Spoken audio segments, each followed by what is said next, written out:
A Caçada, Lígia Fagundes Telles. A loja de antiguidades tinha o cheiro de uma arca de sacristia com seus anos embolorados e livros comidos de traça. Com as pontas dos dedos, o homem tocou numa pilha de quadros.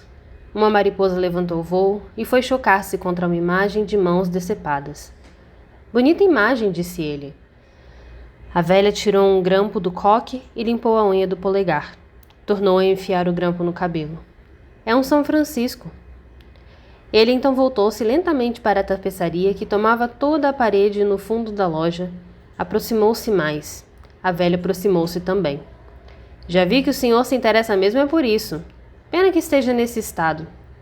O homem estendeu a mão até a tapeçaria, mas não chegou a tocá-la.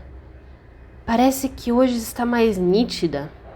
Nítida? Repetiu a velha, pondo os óculos. Deslizou a mão pela superfície puída. Nítida como? As cores estão mais vivas. A senhora passou alguma coisa nela? A velha encarou-o e baixou o olhar para a imagem de mãos decepadas. O homem estava tão pálido e perplexo quanto a imagem. Não passei nada, imagine. Por que o senhor pergunta? Não tem uma diferença. Não passei nada. Essa tapeçaria não aguenta mais leve escova. O senhor não vê? Acho que é a poeira que está sustentando o tecido, acrescentou, tirando novamente o grampo da cabeça. Rodou-o entre os dedos com ar pensativo. Teve um muxoxo. Foi um desconhecido que trouxe, precisava muito de dinheiro. E eu disse que o pano estava por demais estragado, que era difícil encontrar um comprador, mas ele insistiu tanto. Preguei aí na parede, e aí ficou. Já faz mais de um ano isso. E o tal moço nunca mais apareceu. Extraordinário. A velha não sabia agora se o homem se referia à tapeçaria ou ao caso que acabara de lhe contar. Encolheu os ombros, voltou a limpar as unhas com um grampo. Eu poderia vendê-la, mas quero ser franca, acho que não vale mesmo a pena. Na hora que se despregar, é capaz de cair em pedaços. O homem acendeu um cigarro. Sua mão tremia.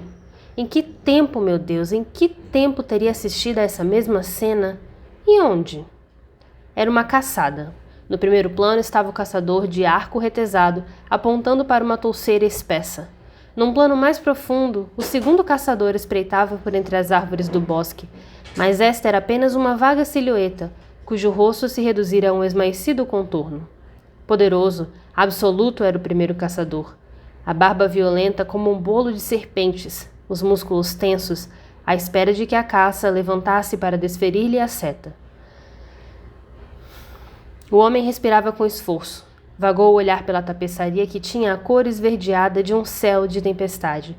Envenenando o tom verde musgo do tecido, destacavam-se manchas de um negro violáceo que pareciam escorrer da folhagem, deslizar pelas botas do caçador e espalhar-se no chão como um líquido maligno. A touceira na qual a caça estava escondida também tinha as mesmas manchas e que tanto podiam fazer parte do desenho como ser o simples efeito do tempo devorando o pano. Parece que hoje tudo está mais próximo, disse o homem em voz baixa. É como se... Mas não está diferente? A velha firmou o olhar, tirou os óculos e voltou a pô-los. Não vejo diferença nenhuma. Ontem não se podia ver se ele tinha ou não disparado a seta. Que seta? O senhor está vendo alguma seta? Aquele pontinho ali no arco. A velha suspirou. Mas esse não é um buraco de traça? Olha aí, a parede já está aparecendo. Essas traças dão cabo de tudo, lamentou, disfarçando um bocejo. Afastou-se sem ruídos com suas chinelas de lã. Esboçou um sorriso e um gesto distraído. Fique aí, à vontade. Vou fazer meu chá. O homem deixou cair o cigarro. Amassou-o devagarinho na sola do sapato. Apertou os maxilares numa contração dolorosa. Conhecia esse bosque, esse caçador, esse céu. Conhecia tudo tão bem, mas tão bem. Quase sentia nas narinas o perfume dos eucaliptos. Quase sentia morder-lhe a pele o frio úmido da madrugada. Ah, essa madrugada!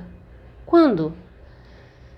Percorrer aquela mesma vereda, aspirar aquele mesmo vapor que baixava do denso céu verde, ou subia do chão. O caçador de barba encaracolada parecia sorrir perversamente embuçado. Teria sido esse caçador? Ou o companheiro lá adiante, o homem sem cara espiando por entre as árvores? Uma personagem de tapeçaria. Mas qual? Fixou a touceira onde a caça estava escondida. Só folhas, só silêncio, e folhas empastadas na sombra. Mas de trás das folhas, através das manchas, pressentia o vulto arquejante da caça. Compadeceu-se daquele ser em pânico, à espera de uma oportunidade para prosseguir fugindo. Tão próxima à morte. Mas leve o movimento que fizesse, e a seta... A velha não a distinguira. Ninguém poderia percebê-la. Reduzida como estava a um pontinho carcomido, mais pálido do que um grão de pó em suspensão no arco. Enxugando o suor das mãos, o homem recuou alguns passos. Vinha-lhe agora uma certa paz, agora que sabia ter feito parte da caçada. Mas essa era uma paz sem vida, impregnada dos mesmos coágulos traiçoeiros da folhagem. Cerrou os olhos. E se tivesse sido o pintor que fez o quadro? Quase todas as pinturas antigas eram reproduções de quadros, não eram? Pintara o quadro original e por isso podia reproduzir de olhos fechados toda a cena nas suas minúcias. O contorno das árvores, o céu sombrio, o caçador de barba esgruvinhada, só músculos e nervos apontando para a touceira. Mas se detesto caçadas, por que tenho que estar aí dentro? Apertou o lenço contra a boca. A náusea. Ah, se pudesse explicar toda essa familiaridade medonha, se pudesse ao menos... E se fosse um simples espectador casual, desses que olham e passam? Não era uma hipótese? Podia ainda ter visto o quadro no original. A caçada não passava de uma ficção. Antes do aproveitamento da tapeçaria, murmurou, enxugando os vãos dos dedos no lenço. Atirou a cabeça para trás como se puxasse pelo cabelo. Não ficara do lado de fora, mas lá dentro, encravado no cenário. E por que tudo parecia mais nítido do que na véspera?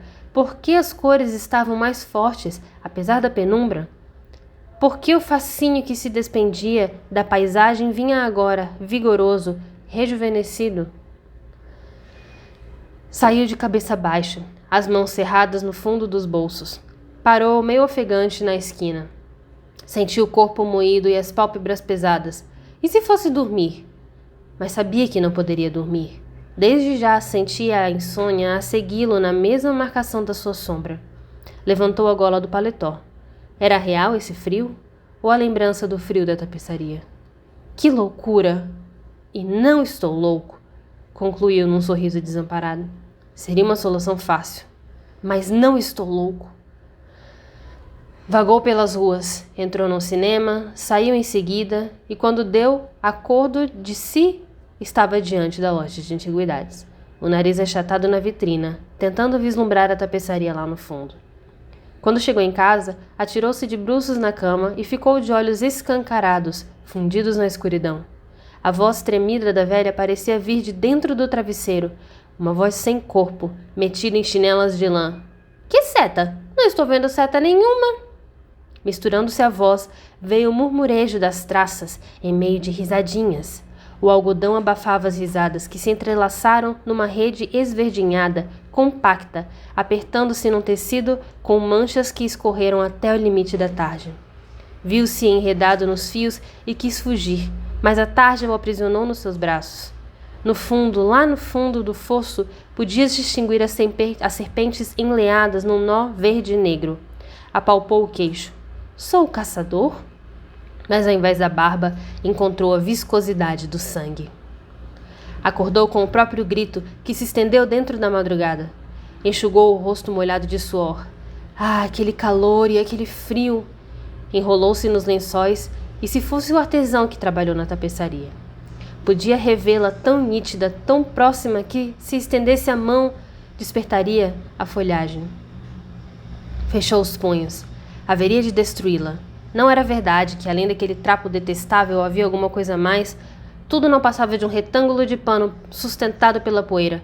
Bastava soprá-la, soprá-la. Encontrou a velha na porta da loja. Sorriu irônica. Hoje o senhor madrugou. A senhora deve estar estranhando, mas... Já não estranho mais nada, moço. Pode entrar, o senhor conhece o caminho. Conheço o caminho, murmurou, seguindo lívido por entre os móveis. Parou, dilatou as narinas. E aquele cheiro de folhagem e terra, de onde vinha aquele cheiro? E por que a loja ficando embaçada?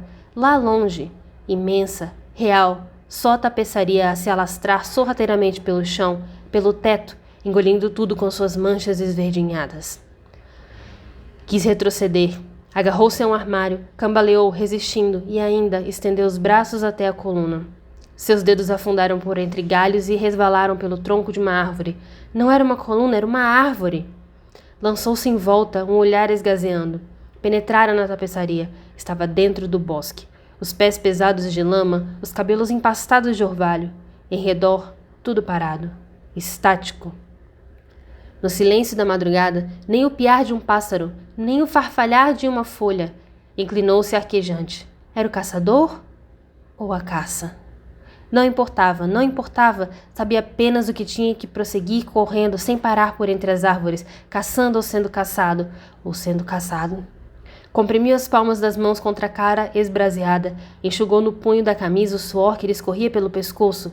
Vertia sangue o lábio gritado. Abriu a boca e lembrou-se, gritou e mergulhou numa touceira. Ouviu o assobio da seta varando a folhagem. A dor! Não! Gemeu, de joelhos. Tentou ainda agarrar-se à tapeçaria e rolou encolhido, as mãos apertando o coração.